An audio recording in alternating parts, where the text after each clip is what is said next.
Intel today officially announced its Core Ultra 200S series of CPUs. We're going to go over the specs, the pricing, all that stuff today. This is replacing the lineup of i3, i5, i7, i9 with Ultra 200 for the naming, and then the S stands for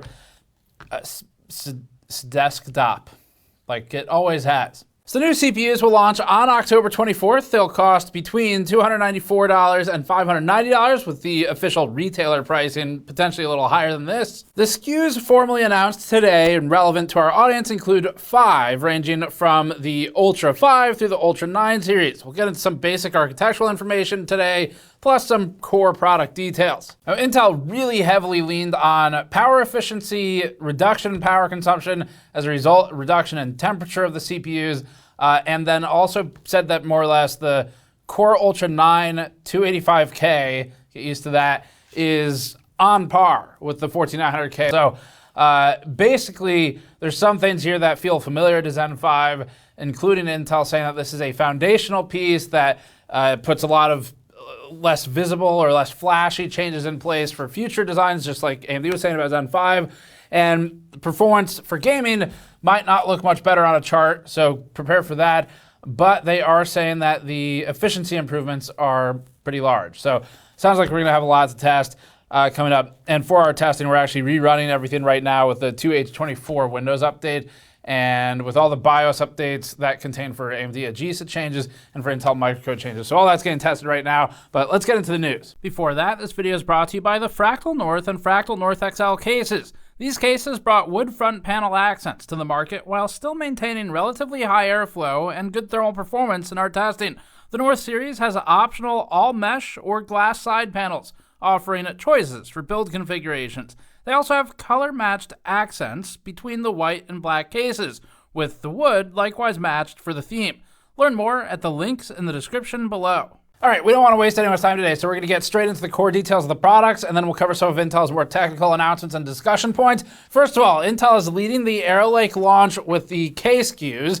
Here's the table of specs. The biggest immediate change is the death of hyper-threading in this lineup. In order to boost single-thread performance and make up for clock speed loss, this new generation omits hyper-threading entirely. That makes total thread counts lower across the board and equal to the physical core count instead. More threads, more cores isn't always more better. It really just depends on the architecture, the speeds, and how the CPUs work. So all this is going to come down to actual testing and real-world use.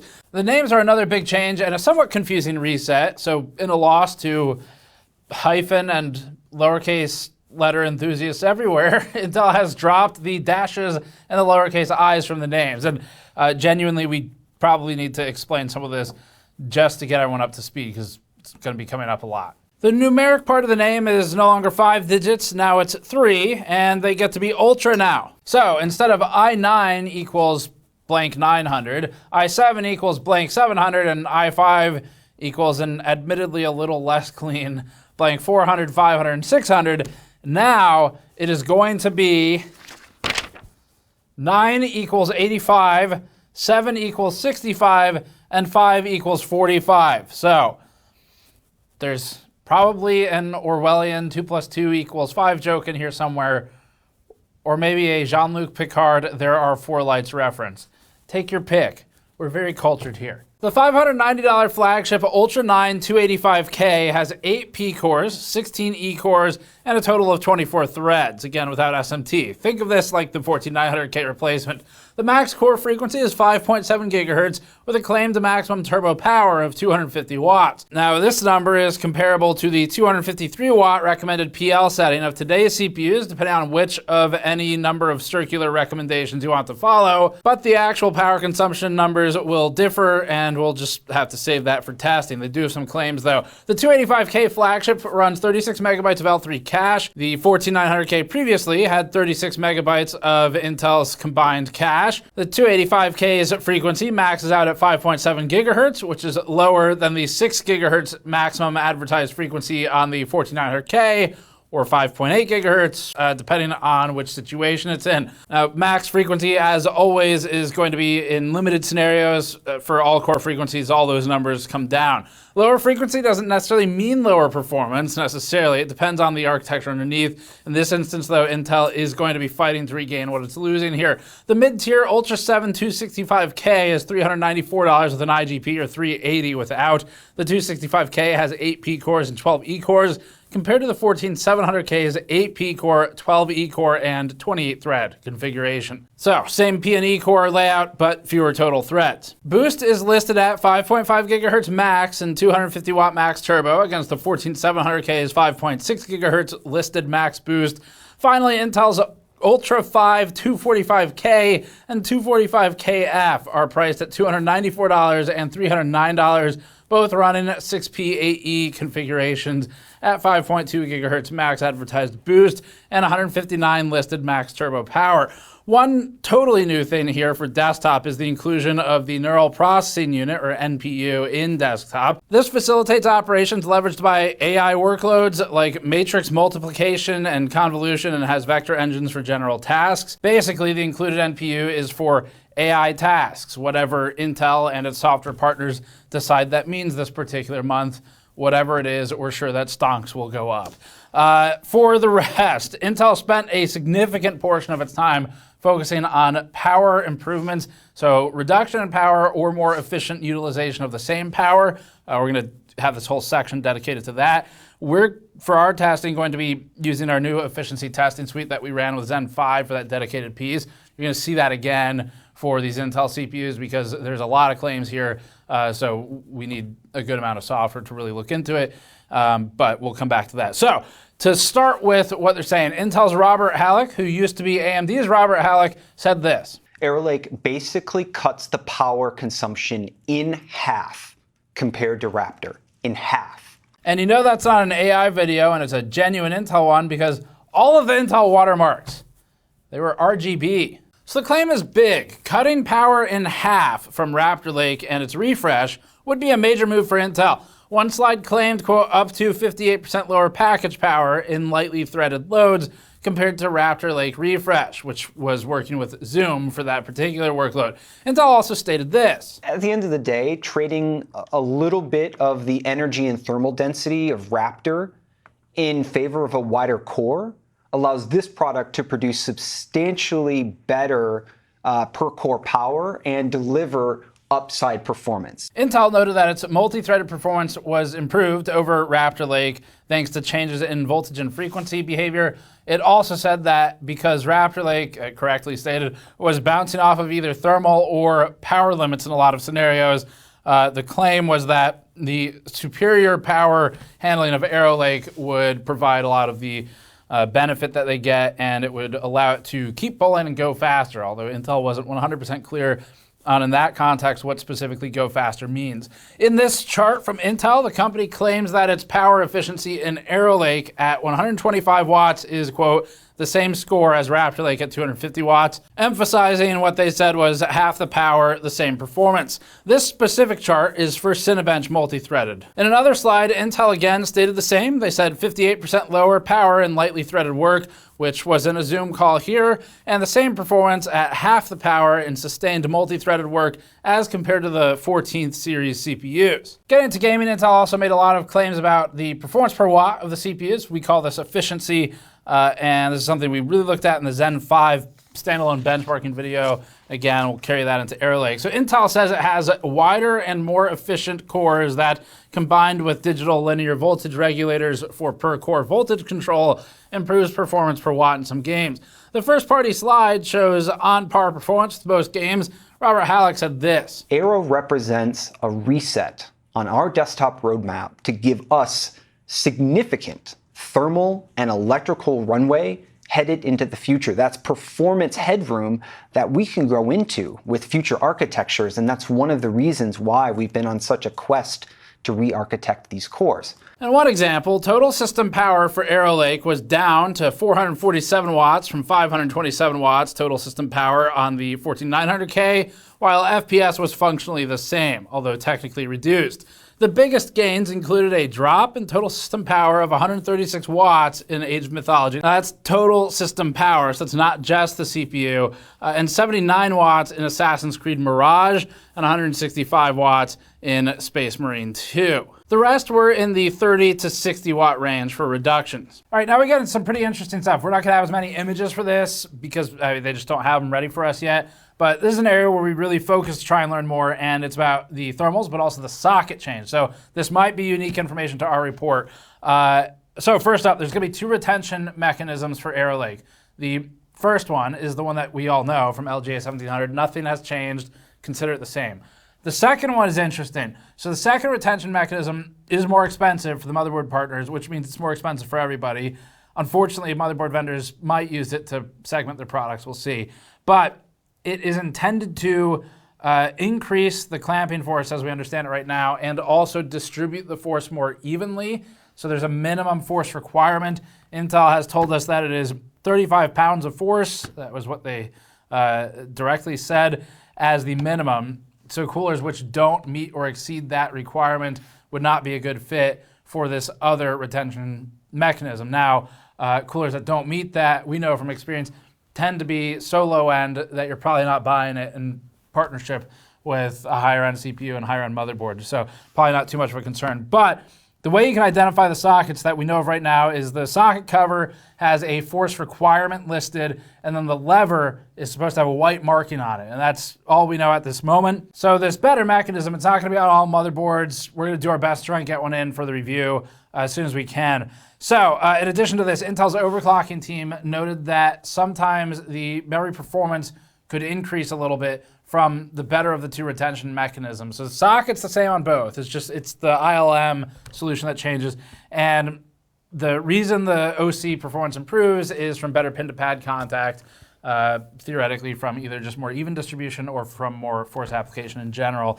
Intel said that this particularly starts to show up above 9,000 megatransfers per second. So DDR5 9000 plus, the increased contact can improve memory overclocks. This is something that the vast majority of people will never notice, but if you're in XOC, then that is another thing to add on your list of things you look for in a motherboard. The hotspot should slightly move in general, so this is unrelated to the retention mechanism, but Intel's distribution of P-cores around the perimeter of the die shot that they show in the documents we're going through earlier, that should distribute the heat more evenly. Intel noted that the thermal die sensors for this rely on a grid of sensors, and then the hotspot is the hottest one from that grid for the cores. As for extreme overclocking, Intel noted these key changes. So the die-to-die interface, or the fabric, and the memory are the key areas to try and get overclocking uplift. Intel also noted for non-extreme overclocking, so water cooling or any normal kind of OC, daily OC, Intel said that it has observed 400 to 500 megahertz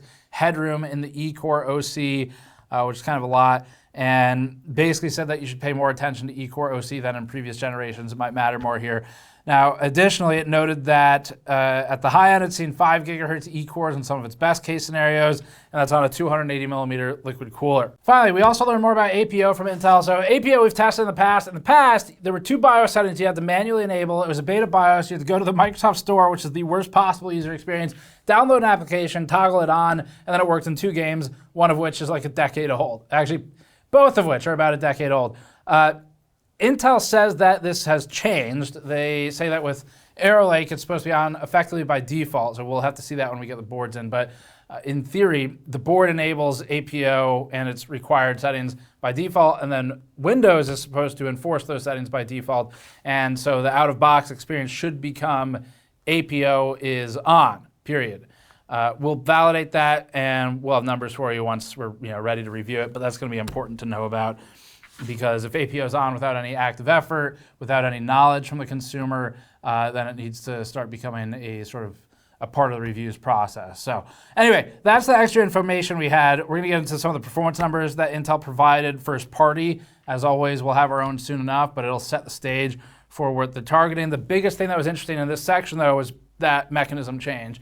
And so if you want some background on that, there's 2 videos you should watch from us. One is the custom cold plates we had made by Scythe, where we tested 3 different cold plates, did laser scans of CPU IHSs and of the cold plates to illustrate sort of that curvature, convexity, or concavity, depending on which one you're looking at. And then also the Noctua NHD 15G2 review. Those will get you up to speed on why this stuff is interesting. It is unfortunate that it's not enforced. The concern here is maybe just more Intel soft-handedness, kind of like with the power recommended guidance that they've done, when they should just probably enforce the thing that's better. But that'll give more product segmentation for motherboard makers so they can make more expensive boards even more expensive. Either way, we're interested in testing it. All right, let's get into the last couple sections. Now we'll briefly look at some first-party claims from Intel for gaming. We won't spend a ton of time here. That's what our own testing will be for later. But Intel had some slides relating to gaming performance and being what they say is the cooler gaming CPU. Now, cooler here is not specifically defined. We assume that means wearing sunglasses indoors. Thanks, Steve. The most interesting takeaway is that even in these first-party numbers, not many of the games favored the new 285K. A summary slide describes it as, quote, flagship gaming FPS and being at, quote, parity with the 14900K and 9950X across a geo mean of 31 games. In some tests, we observed Intel's tiny footnote that it had APO enabled, which is not available on AMD. One of the other main focuses for Intel this generation is IPC, where it claims a 9% average uplift for P-cores and 32% or up to 72% average IPC gain for E-core IPC, depending on a workload. All right, so now getting into some of the platform changes, the I/O, and all that stuff on the motherboard side as well. So starting with memory, Arrow Lake's making some changes here. They are now formalizing support for DDR5 6400 JEDEC standards, while the 13th and 14th gen could run at that RAM speed. This is now Intel pulling up the bar for what's more or less guaranteed out of the box. Single DIMMs can be up to 48 gigabytes with a total system capacity of 192 gigabytes, and ECC is supported. The emerging QDIMM memory standard will be supported, which are modules with their own clock driver on board for a cleaner clock signal with less skew. That should help keep extreme speeds approaching DDR5 10000 stable. Platform connectivity breaks down like this. There's a total of 48 PCIe lanes, 20 Gen 5 from the CPU and 24 Gen 4 from the 800 series chipset. The CPU itself can also host 2 Thunderbolt 4 ports. Other capabilities of the chipset include 8 SATA ports, up to 32 USB 3.2 ports of various speeds, up to 14 USB 2.0 ports, and we would really like to see that motherboard with dozens of USB options. Be the new tall rear I/O form factor for cases. Wi-Fi 6E and Bluetooth 5.3 come natively, but board vendors can implement discrete solutions for Wi-Fi 7, Bluetooth 5.4, 2.5 gigabit Ethernet LAN, and Thunderbolt 5. As always, board vendors can add their own third-party chips for even more than this. Intel briefly discussed overclocking features as well. Frequency steps for core clocks are reduced to 16.66 megahertz. This gives much more granularity of control versus previous Intel generations. Zen 5 also made improvements in this department recently. Intel gave an example of a workload where the max theoretical clock was 3.08 gigahertz. Intel's legacy clock controls would have the core cap out at 3.0, but now allow for 2% higher clocks in this specific example of 3.067 gigahertz. Other OC-related updates include dual base clock to run the SoC and cores separately, control over the interconnect fabric clock, a bypass of the CPU's internal voltage regulator, and allowing for increasingly higher overvolts as the CPU gets colder. The last one could be a little concerning if it does that automatically, obviously, but maybe this will be interesting for XOC. We don't have much in the way for slides for this one, but Intel also verbally highlighted, or at least recognized, undervolting in the community that has emerged around that. So they talked about that at least a little bit. Now, architecturally, some really quick information here. We went into most of this back at Computex when Intel gave some Lunar Lake details, some previews to its Battle Mage GPUs, or what will eventually become them. And we covered the Lion Cove P cores and the Skymont E cores in that previous piece. So just a quick recap here. It's been a while since then. Intel says that it made broad level changes to modernize its core IP design database, not changes the consumer will see right away, but should pave the way for future updates, they claim, and scalability. Invisible backend stuff like this isn't flashy. It's still important, though. Material changes to the P-core design include AI-based power management, wider scheduling across both allocation, rename, and retire, a split out-of-order execution engine separating vector and integer operations, 8 times wider prediction, and an enhanced memory subsystem with 3 megabytes of L2 cache per core. E-core updates are more drastic with 2 times the L2 cache bandwidth, a 4 megabytes shared L2 cache within each complex of 4 cores, deeper queuing, enhanced prediction to find instructions faster, and wider allocation to retire. Intel also claims that E-cores have 2 times the AI throughput from 4 times the 128-bit floating point and SIMD vector capability. And you can learn more about that in our Computex coverage for those 2 specific types of cores from June, or maybe it was late May previously. Physically, Arrow Lake differs from previous generations as well. So if you opened a lid on a CPU anytime recently for desktop, you would be greeted with a single large monolithic die, and that's pretty much it for Intel. AMD, you would see chiplets, so you might see 1 or 2 chiplets containing all the cores in the cache. I guess you could have V-cache as well, and then a third for the I/O. So Arrow Lake is going the tiles approach to this. And that means the GPU, the SoC, the I/O, and the compute solution are all on separate pieces of silicon arranged along a filler tile on top of an interposer base tile. So in other words, there's a lot of glue on display here. That's weird. We thought Intel hated both glue and snake oil. But then again, Intel also said it left AMD in the rearview mirror 2 years ago, and that CUDA was a footnote in history before it became the domineering force. So the heavy use of CPU glue is maybe just another reminder that Intel should really focus on itself. That covers the basics for now. So we've got more coming up. It'll be benchmarks for the most part. And if you have any specific things you want to see, let us know. But we're going to run our full usual suite on it. There's going to be a heavy focus on efficiency for sure in our testing because there's a lot of claims here, so we really need to address those. It sounds like the kind of key takeaway that everyone needs to prepare for is the Zen 5% joke, which evolved at various points of the timeline depending on which part of the cluster you look at.